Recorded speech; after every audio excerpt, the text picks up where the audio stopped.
Hi guys, welcome to the second part where we set up components in Figma. I'm still Leo, I used to work for Porsche as a designer and now I'm developing my own products. Let's go. We just move on where we stopped. So now we have like a view for the login and we need a certain component to enter text.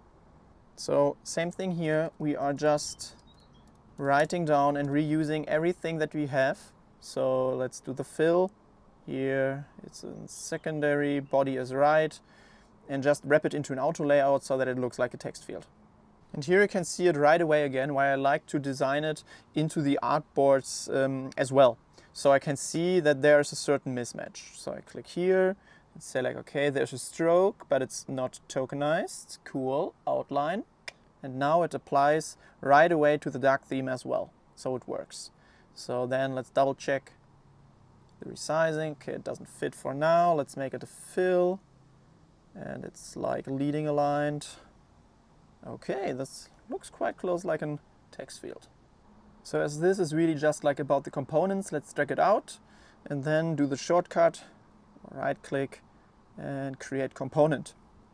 And then remove it right away to the components page and call it like text field. And then we copied it and pasted here again so that we have like two text fields, one for the email and one for the password. I think we reached already a very important point here because we are able to finish the flow just on a general level. For sure the button is missing and all the other stuff, error handling, etc. But the overall flow is already there. You are able to enter your credentials.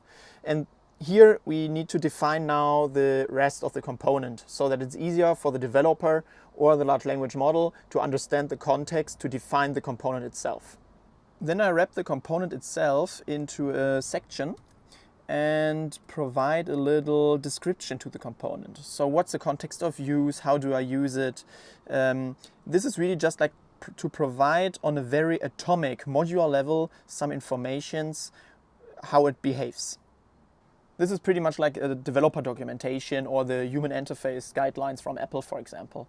But I provide it here in Figma because it's very close to the source of truth. So developers are working here, the designers are working here, and therefore there is no second system. For me, this just reduces friction so that we use as less of the components and systems as we really need. Apply here tokens as well so that it's easy to check light and dark mode. And that's our very first component. It's that easy. Thanks guys and see you later.